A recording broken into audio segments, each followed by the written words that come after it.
Thanks for tuning in once again live on Proline TV for our NASCAR coverage. We have another cutoff race for the 2025 NASCAR Cup playoffs. It's a road course. It's the Roval, and we'll dive into that and go over the odds as well as take a look at the latest playoff standings, the championship futures, and more as we are getting now kind of close to the end, CJ.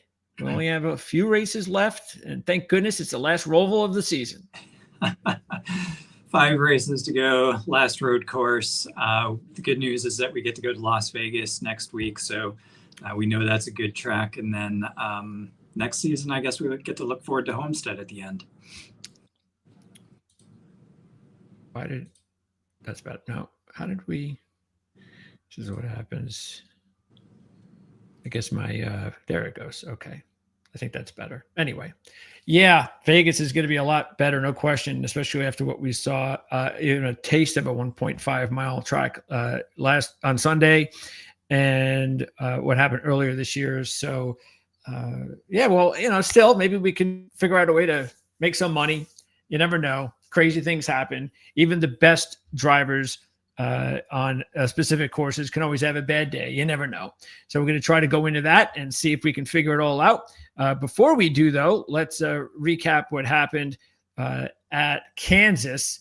And, it's kind of, I don't know. I haven't done the homework to find out whether or not it's 100% or what the percentages are, but it does seem that whenever we have 2 races a season, that the beginning race tends to be boring and one manufacturer or car dominates.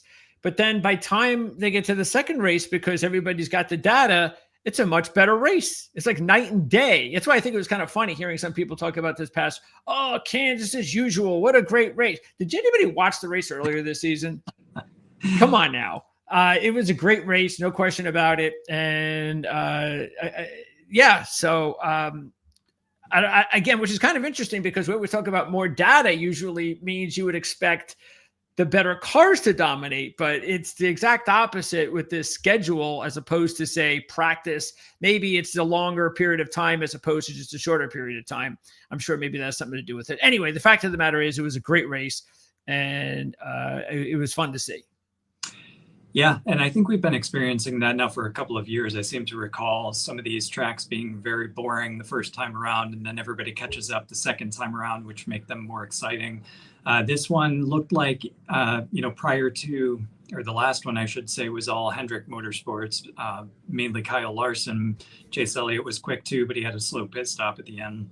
This one was all Toyota, and it was all practically Denny Hamlin, and Christopher Bell got his way up there, but then the restarts at the end gave Chase Elliott a chance, and with 4 fresh tires and some aggressive moves, he was able to make his way through, plus some pretty questionable driving, I guess, maybe amongst the Toyota drivers that kind of took themselves out of the equation. Well, as Denny said, if he had to do it over again, I think he was too focused in on Bubba and shouldn't have been. And if he just would have just focused on just fighting hard on Bubba, but not going like if it was just him and Bubba there and everybody was way back, that strategy did not pay off. It opened up a great opportunity for Chase to steal it, no question about it. So, yeah, it is what it is, but that's what NASCAR does. You can dominate a race, and again, if there was no late caution, Hamlin would have won that race. I don't think Bell would have been able to catch him and pass him at that point. So it is what it is, but Chase Elliott, we've talked about him all season as a nice bargain, and let's see what his odds are. I would guess because he won the race, his odds are no longer going to be a bargain. So +4, +5 with him and Blaney being the only 2 through to the round of 8. Okay. Yeah, you would think. So let's see. All right, Blaney. No, he's still right now the sixth choice. Wait, 1, 2, 3, 4, 5th choice. Tied for 5th choice. Should not be tied with Byron. Wow. That's so it's still getting a bargain there. Yeah, still worth taking.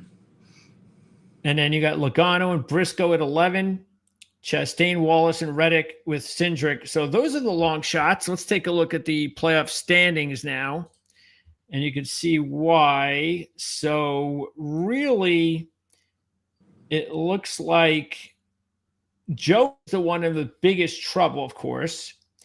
Chase, as long as Chase has a decent race and nothing bad happens to him, he should be okay. Up 21. Doesn't have to worry about one of the four drivers stealing a win and a spot. So Logano is the one in the roughest shape at this point. What do you think about these four on the outs? Because Chastain, I guess, still has a chance to get in without a win. I would say Chastain is probably the only one that Logano really has to concern himself with unless we get a winner out of those bottom four. And even still, if you look at Logano versus Chastain at road courses and at the Roval in particular, Chastain's not making up enough points on Logano to be able to overtake him. So I think as long as Logano has a smooth day, no major issues, doesn't crash out, maybe gets some stage points, I think he does enough to get through. It's really all the burdens on Chastain. And I think the other three, honestly, they have to win in order to make it in. I mean, Wallace is really far behind Logano there. And Cindric obviously is in a must-win situation. Yeah, we're going to get into all of that when we take a look at the race this week. But there are, I mean, he does have to contend with the fact that Cindric and Reddick can win a road course race. Bubba, not really.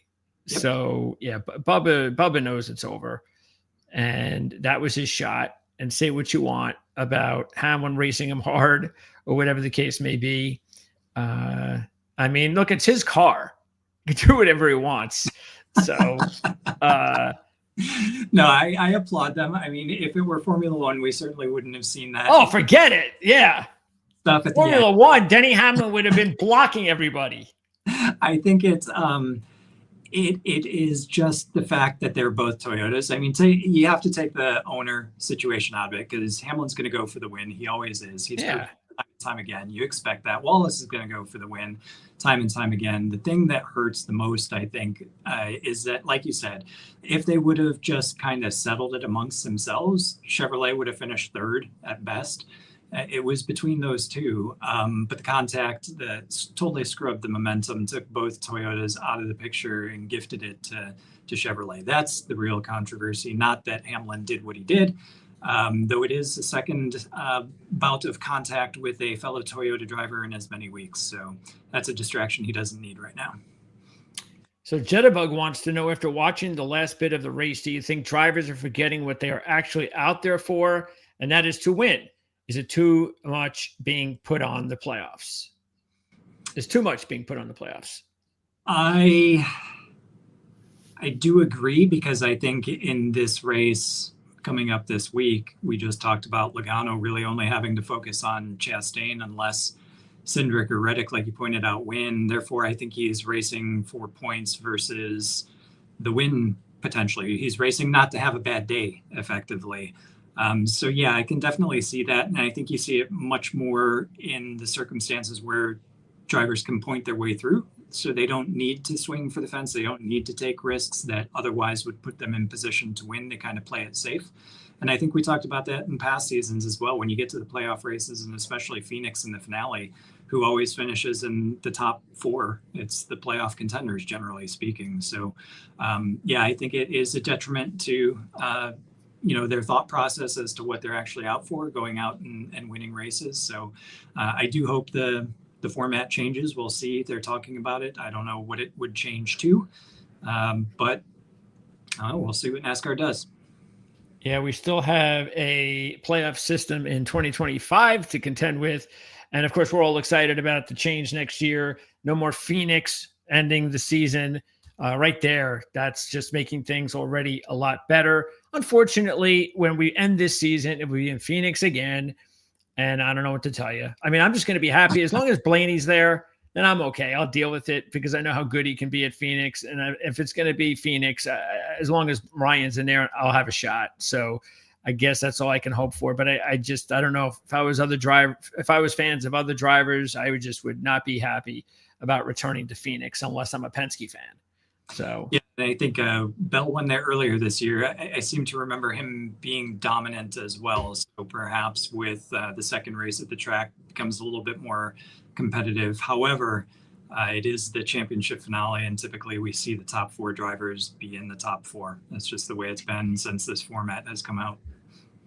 All right, so there you go. And again, as you can see here, it looks like, mathematically speaking, so they haven't put they haven't even put Larson into the next round yet.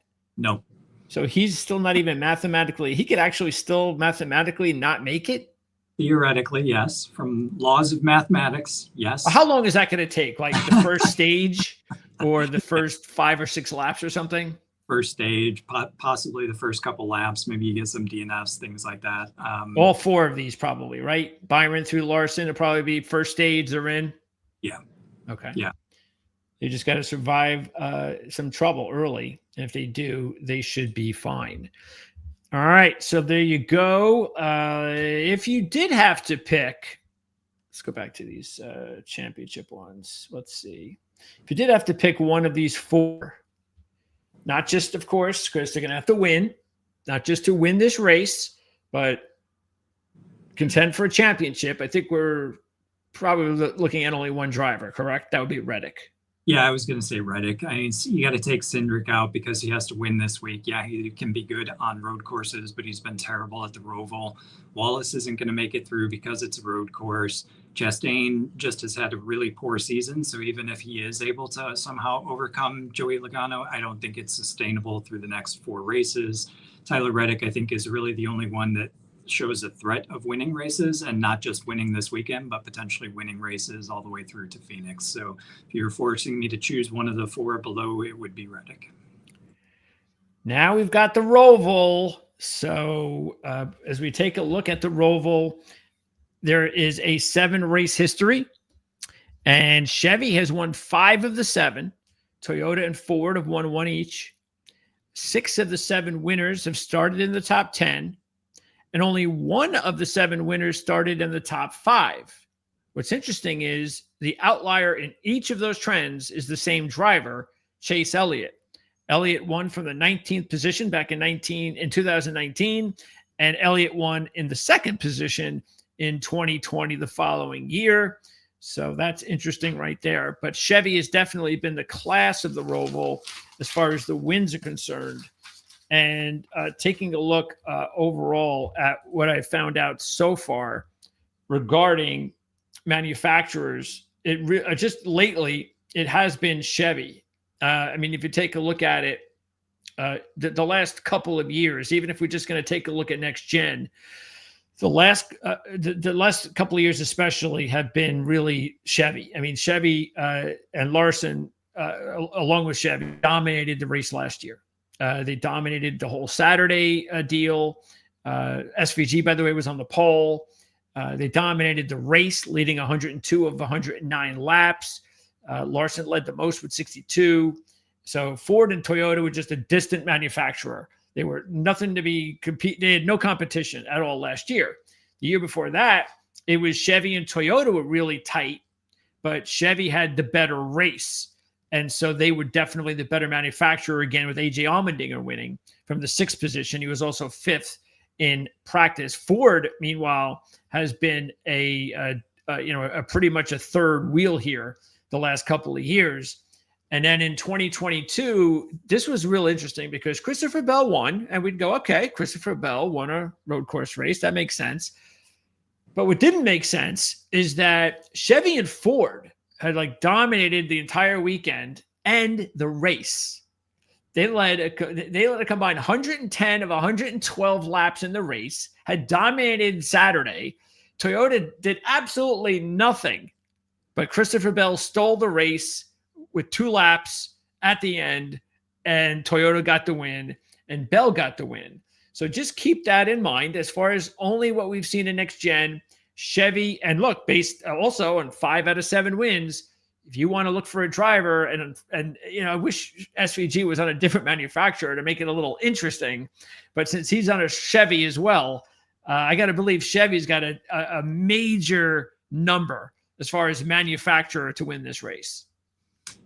For sure. I mean, some of the best road course drivers currently are Chevrolet, SVG, obviously, Kyle Larson, Chase Elliott prior to next generation of car. Without a doubt, Chevrolet's got the advantage, and there you go, negative. Mainly because of SVG. This is F1. This is F1 numbers. Yeah, I'm not surprised. Yeah, no, that's what we're dealing with here. So, all right, let's get into it. And what do you think the number is? The question is whether it's negative or positive. If it's positive, it's probably not more than +1. My guess is it's maybe -2. Really? Wow. Okay. What did I think it was going to be? I actually thought it was going to be somewhere in the plus, believe it or not. So we were, you know what? The fact that I thought there might have been like 2-1 and you thought it was like -2. I think it's only perfect that it's right in between and that it's -105. So there you go. SVG. And that's still a pretty good number if you want to go that route, which I have no problem. I might even do it myself, because I've done it the last couple of races, and why not stop here? Why stop here? So yeah, I don't know if there's anything else to say about SVG. I mean, is there anything about this track at all that would lead you to think that maybe it's not his track? I was going to say this track, we can say something about it, but no, it doesn't make me believe it's not his track. Like you said already, he started on pole here last year. I think he started on pole in the Xfinity race last year here as well. I'm not sure that he won either race. However, the reason he didn't win the Cup race was because he got turned around and had to work his way back through the field. I think he stormed all the way from maybe 20th. If not, it was close to 20th. All the way back inside the top 10 to finish 7th in the last couple of laps. So I think with a couple of more laps, he would have been out front without having been spun from behind. But I believe it was Hocevar. I think it would have had clear sailing all the way through to the checkered flag. So SVG, clearly fantastic road racer. We've always known that. It was just a matter of when he was going to start showing that in the Cup Series, or winning races, I should say, in the Cup Series. And he's certainly on that streak now. So no reason to go against that this weekend. Kevin put a little pressure on us, by the way. So we have to come up good here for Kevin again. And we'll I say, what's that? We'll try, Kevin. I want you to keep earning the money. Well, I mean, the easiest thing for us to tell you is just bet Gisbergen. Yeah. I mean, it's even money. So come on. That's the best advice you'll probably get all year, which we gave, by the way, a couple of road course starts ago. So hopefully you picked it up then. All right. Now let's get to who should be the second. This is a little bit harder. Who should be the second favorite? Yeah, this is tough. I'm probably going to say Larson, because I think he's been a better road course racer this season. I think your other alternative, maybe Christopher Bell, but I think he's been off a little bit this season, so I'll give it to Larson. Yep. There you go. Kyle Larson sitting there at 8-1. Byron. That's surprising. Is 10-1 along with Christopher Bell. Yeah, I would definitely go Bell over Byron here. Byron just doesn't have it. I mean, you saw it last week. He missed the setup. Larson and Elliott were quick throughout the day. Byron struggled. If you look at the Roval, I can see why maybe you'd put him up there, because he's had top 3 finishes the last 2 races. But I don't know. I just think Larson's had more luck on the road courses this year, better performer on the road courses, certainly a 2-time winner here. You can't discount that. Who's been better? With Larson, though, he hasn't done well since May, though. What did you ask about? Yeah, because that's the thing that was really surprising, is that for someone that has so much success on the road courses. I mean, you have to, I mean, going into the season, I mean, let's just take SVG out of the equation. Larson has been the better winning road course driver. 6 wins, which is pretty nice. So we kind of felt that was the case. It's been really surprising that he has continued to struggle so much on the road courses this year. It doesn't make any sense. I mean, have you ever seen such a good driver for, say, just a road course, a specific track, be so bad in one season? I mean, look at these finishes: 32nd, 35th, 36th, 39th. But he's had speed, so it's a matter of getting to the finish without having problems. Clearly, I think Christopher Bell would be the better choice here. He's a former winner at the Roval. He finished second last year. He's consistently qualifying inside the top 10. But if you compare Byron and Larson, I feel like I got to go with Larson just because, Byron hasn't had the momentum recently in the past few races. I feel like Larson's been faster. So I would give the edge to Larson out of those two. But certainly the 4, well, you got to go with SVG hands down. But if you're debating between the other 3, Bell's probably your best bet for an upset at this point. Yeah. I'm going to look at it the other way. And look, there's 1 or 2 ways you're going to look at it. You're going to go with which driver is just doing better now, as opposed to which driver has been better all season.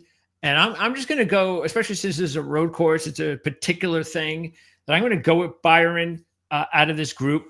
At least he's shown a little bit more lately. So he's not leading laps. That's the thing that's definitely been different from what we've seen from William Byron most of the season, including his win at Iowa. And he did have a 4th the last time out at Watkins Glen. But it's since Watkins Glen, he hasn't really done a whole lot. But the last couple of races, he's starting to pick it up a little bit result-wise, and maybe that'll give him sort of like Larson. I mean, Larson's got a couple of top 10s coming in here, but Larson's not really leading laps either. So again, Larson, you got to go back now, 9 races, all the way back to the second at the Brickyard. That was the last time Kyle Larson has had a top 5. Yeah, looking at his road course stats through this year, though, if you take out Watkins Glen, he qualified 11th or better, so he's starting around the top 10. So he's got the speed. It's just a matter of what happens during the race and getting all the way through to the end. 2 top 10s out of the last 2 races, but this is a completely different track. I can see the argument. I would still err on Larson's side over Byron right now. Yeah, again, it's preference, and the good thing about Larson fans is he is slowly starting to gradually get better, and that's all you can ask for at this time of year. He's still in great shape as far as the points are concerned, and so we know he's going on to the next round, and he could just start to pick up the momentum right away, or within the next couple of races, and he could be championship material again, which he hasn't been over the last couple of races. All right, and as far as Bell, even though he's got a win and a runner-up here in his last 3 races, he's only led 18 laps in 5. So it's not like he's had a big showing here. Again, I mentioned he stole the race a few years ago when Toyota was doing nothing at this track. So you do have to contend with that. But Bell is definitely the hotter of the other drivers. He's been pretty solid so far during the playoffs. He's been in contention a lot. So it's interesting. You got, between these 3 drivers, I like the fact that there's differences in each of them, and you got to just decide what you prefer. Yeah, very true. I still think, SVG aside, Bell would be my choice. More consistent, it seems, throughout the season throughout several seasons on road courses. I just question William Byron's ability to. He can turn it on. He's coming through, and he'll get better as the playoffs go on. I just wonder if it's going to be this week. And the other thing that Bell has, even though, Byron has a second and a third in his last 2 trips here. He has led 80 laps in 7 races, which is nice, but he hasn't led a lap the last 3 years, and that's NextGen. Also, looking at Bell's side, which is a complete different from Larson. I gave you the results for Larson in the road courses this year. Bell, first, second, fifth. So big differences there. Lots of different ways you can approach this. And I would probably go, I'd probably go Byron, Bell, Larson myself out of those 3. You're going to go Larson and who? I would go Bell, Larson, then Byron. Oh, Bell, Larson, and Byron. Okay. Yep. All right. So a lot to break down there with those 3. And you know what? We could just be wasting our time because SVG will lead like 100 laps and it'll be over. All right. So here's the next group. And out of this group with Chase's win, I've got to think that, I'm going to pass on Chase. I think it's pretty safe to do that. AJ, I think is the choice here.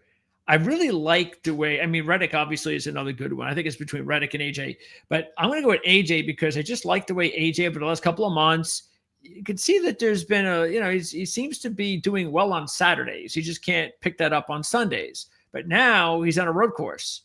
So I think if he could just duplicate what he's been doing on Saturdays, set himself up for Sunday, I feel a lot better with AJ, especially since he's won here before, just a couple of years ago. He's led at least 14 laps in his last 3 trips here, and at least 5 laps in his last 4 trips here.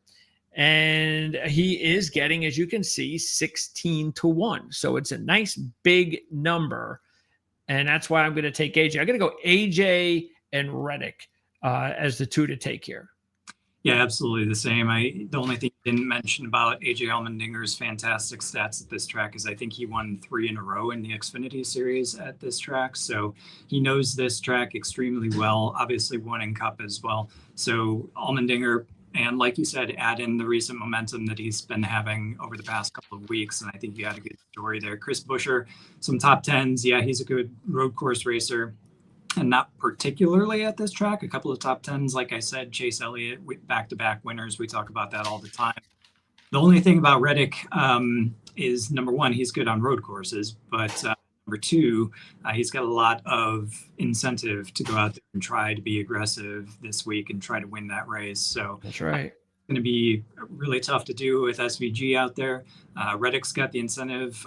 Allmendinger I agree with you. I think Allmendinger would be my top choice. Reddick would be second out of this group.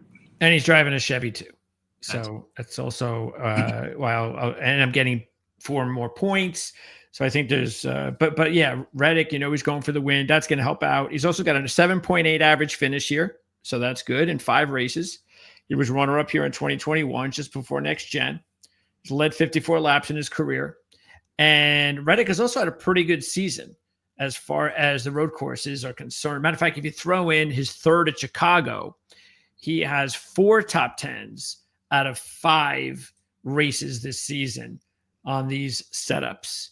So that's pretty good. And you're getting 12-1. Chris Buescher, he's always pretty dangerous in these types of situations, but I'm just not feeling it with Buescher, especially since he's driving a Ford. Yeah, 3 top 10s. Last year, he finished 17th. It doesn't really matter where he qualifies. So he typically qualifies outside of the top 15, really, but is able to work his way forward. As I said, he's a very good road course racer. We've seen that over the past couple of years. Just really nothing to speak about too much at this track in particular. Only 1 lap led in his 7 tries. Next group. All right. Briscoe, Chastain, Gibbs, and Kyle. And because that we already have some good drivers up there we just talked about, and we've got SVG, it's going to be very, very hard for any of these drivers to contend for a win here.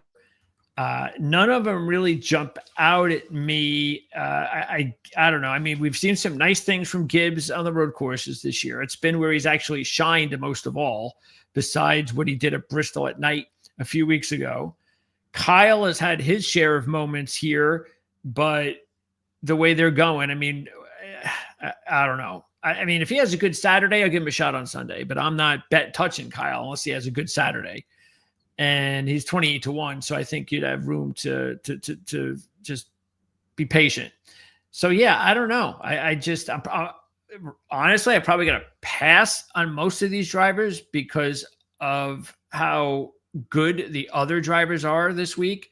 I guess if I had to take one of them, I might go with Gibbs.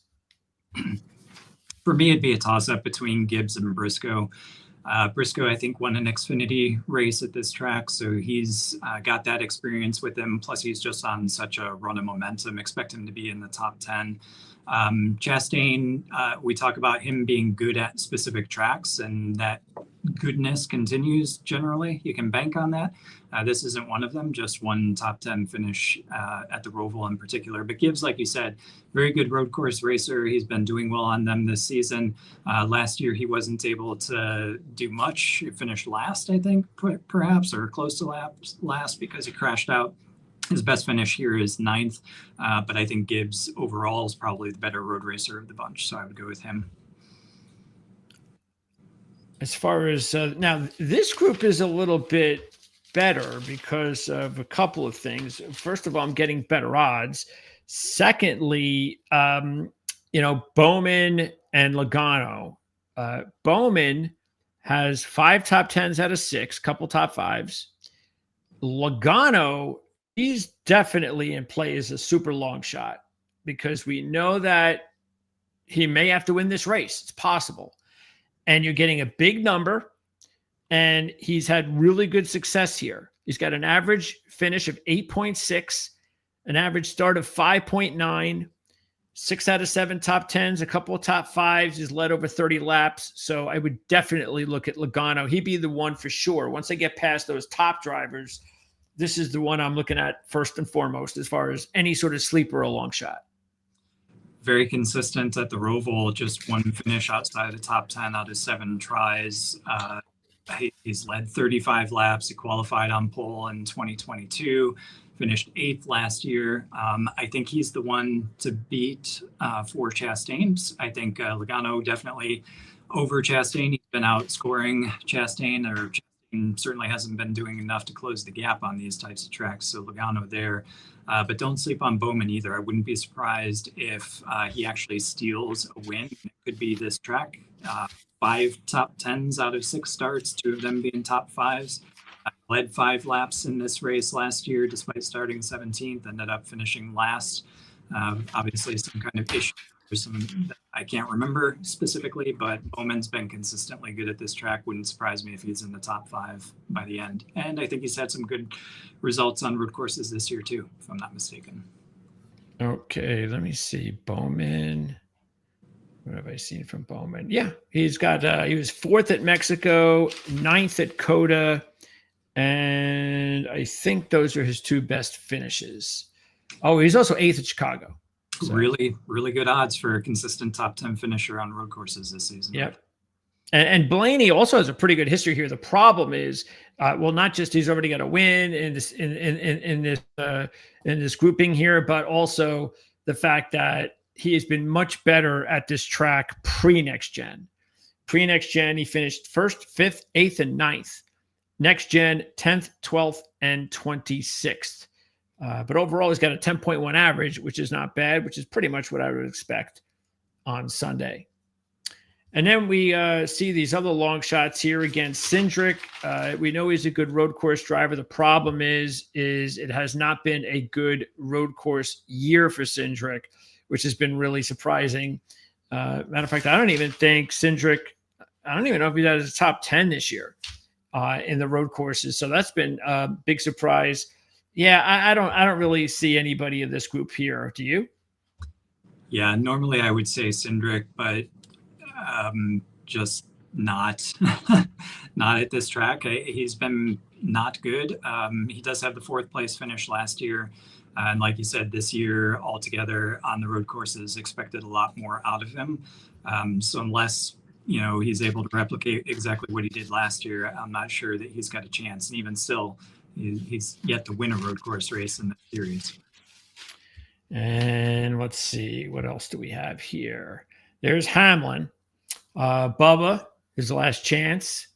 Yeah. And then just going down the line here, you got all these other super long shots. That's a super waste of money. So keep that. Wait for Talladega if you want to hit on those guys. But anyway, yeah, I mean, look, I'm not going to sit here and say Hamlin would be the worst idea in the world. We know that he's capable, but we already have our long shot in Logano, and I think that's about as far as I'll go. Yeah, Hamlin does have 2 poles at the Roval, so single lap speed is there. But those were both pre-next generation car. His best finish at the track was 5th. That was also the old car. Best finish since the new car is 13th, and he finished 14th in this race last year. 25 laps led out of 7 starts, so probably not the one to go with either. It is time for picks, and you have the first pick. Is this the first time I actually get to choose SVG at a road course? It could be. This could be your chance. Take it. All right. So I'm glad you finally have seen the light. I took a picture of his car. His car was in a museum that he won at Bathurst with in Australia. So I took a picture and sent it to you. And I think that's the tipping point for me. Since I saw that car, now I am a convert. I am an SVG fan. Well, that gives me the opportunity, I guess, to see if he slips a little bit. The first crack at one of these other drivers here that we've talked about. So, yeah, again, it's between Bell and Byron. I'm leaning towards Byron there, and yeah, you know what? I'm gonna take Byron. That's good. I hope everybody saw through my sarcasm with SVG just before, because I have been a fan. I've just been waiting for him to win, which he's done this year, so it's all good. My second choice, I will go with Christopher Bell. He's just been too good on the road courses this year for me to ignore. And then I will take AJ. So I like AJ as a really solid 16-1 shot.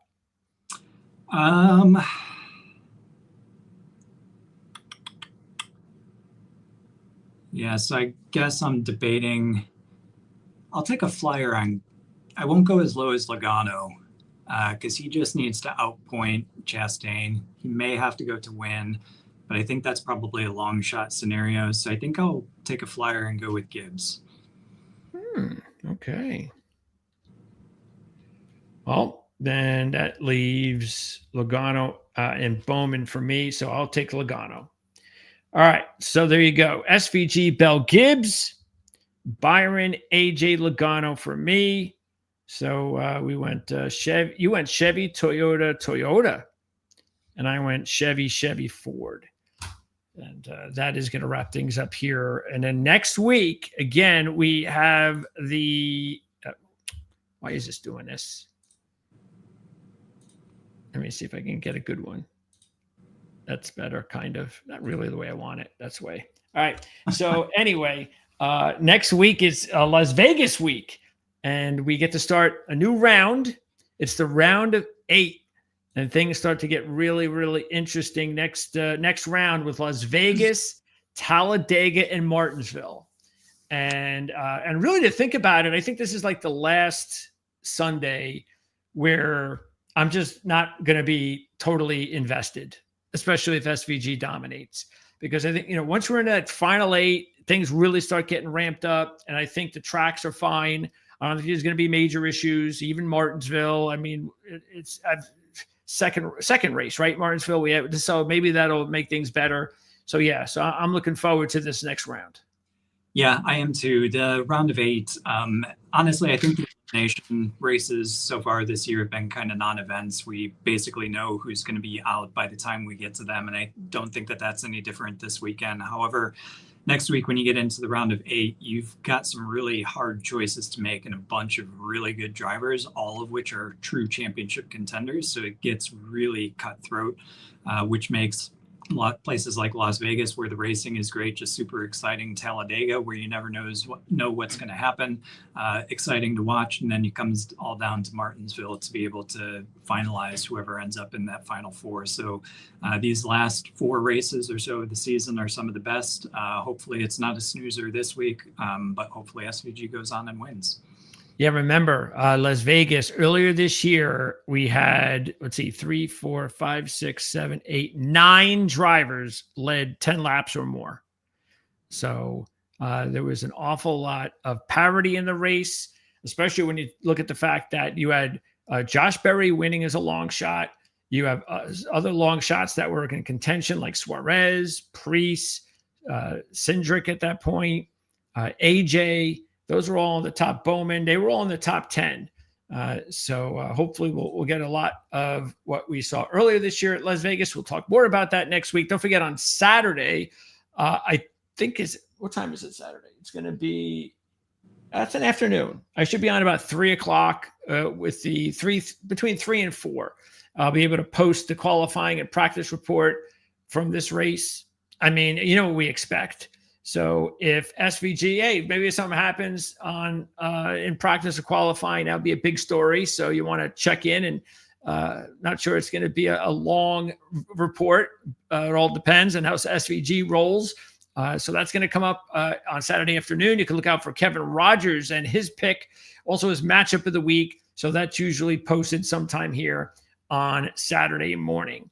And that'll be it. And then we'll be back again here next Tuesday to talk more NASCAR as we enter the round of 8.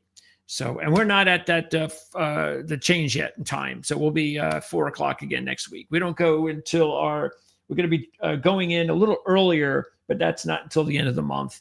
Not a big deal, only half hour earlier. So anyway, we'll see you again next week, 4:00 for NASCAR fans. But there is an F1 race happening.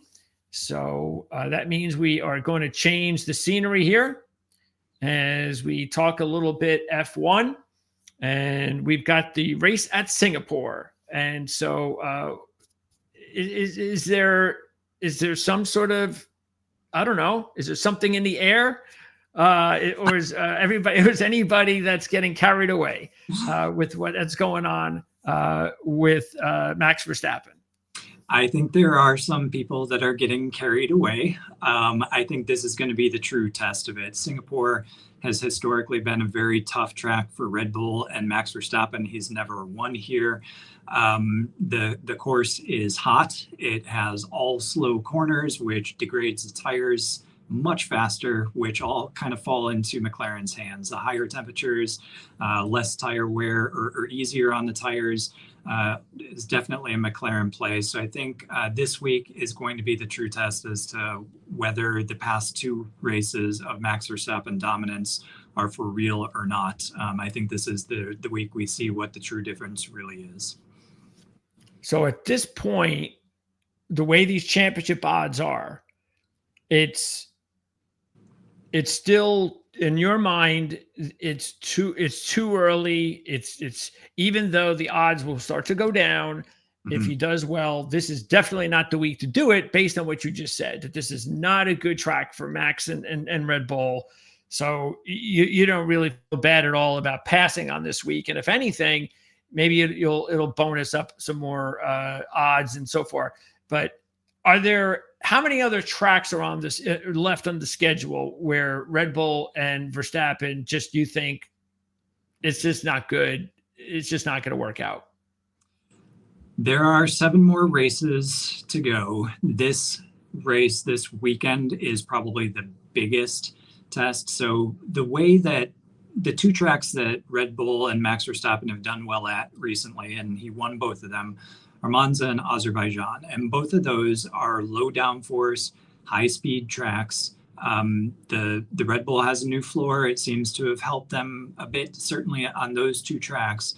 The rest of the tracks are a little bit more moderate. I would say Las Vegas maybe a challenge for them, but it's going to be cold because that race is run in the middle of the night and it gets cold in the desert. If it were hot like Singapore, maybe we'd have a similar situation. But I think this is going to be the hardest week for Max Verstappen. Okay. So if you're looking at the championship odds, like you said, this is not the week to take him.